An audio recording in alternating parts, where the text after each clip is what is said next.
There is another way that the Prophet ﷺ has taught us to react.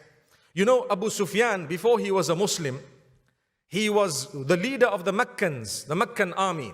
And prior to him being a leader, he was one of the top leaders. But after the death of Abu Jahl, etc., he became the leader.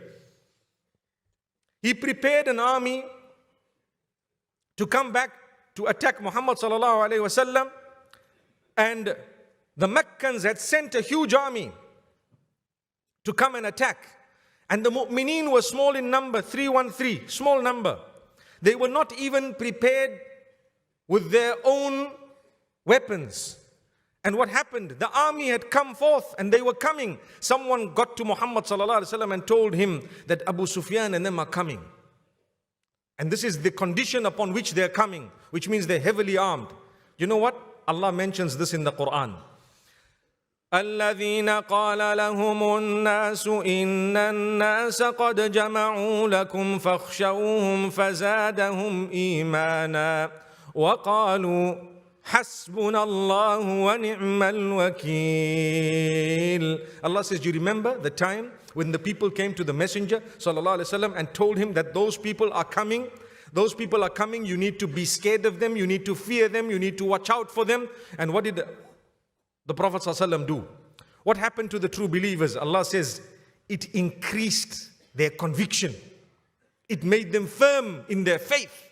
And they said, Hasbunallah Wa Ni'mal Wakeel. Allah is sufficient for us and He is the best disposer of our affairs. My brothers, my sisters, when Allah closes a door for you, and a second door, and a third door, and a fourth door, it is because the fifth door will lead you to a place way beyond the first four doors.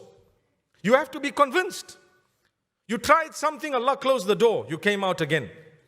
You tried something, Allah closed the second door and the third. Whether it was a marriage and you ended up divorced once, twice, thrice. Some of the brothers and sisters, especially the sisters who've been divorced more than twice, they will tell you, I've given up.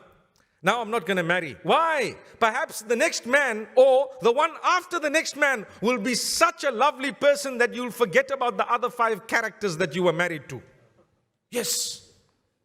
But if you stop, that's where everything stops. You gave up, that's where your hope stops. You lost a job, a second one, a third. You applied one, they didn't accept it, they rejected it. 1, 2, 3, 4, 5. I applied for 10 jobs. No one's giving me a job because Allah says, you know what? The 12th one is actually a mega deal. Subhanallah. That's why we don't want you to get these 10. But after 5, you're giving up. What's happening? You are doing something wrong. Don't react in that way. A reaction of giving up hope is not part of the dictionary of a mu'min. A believer does not give up hope.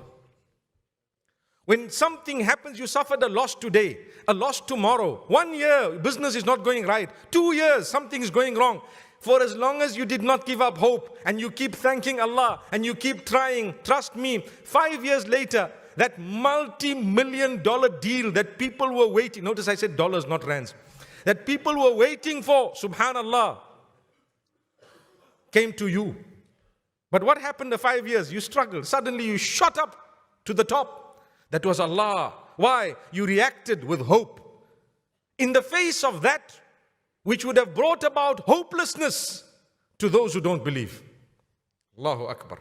Hasbunallah Wa Ni'mal Wakeel. Allah is sufficient for me, for us, and He is the best disposer of our affairs. Allah says, the verse after that, what a beautiful verse. فَانْقَلَبُوا Allahu Akbar. Allah says, as a result of that conviction that they had and the dua that they made, Hasbunallahu Wa Ni'mal Wakeel, we actually converted for them whatever there was in terms of fear that they may have been or may have been warned about into a beautiful coolness, a calmness, success and victory. How did victory come? They reacted correctly.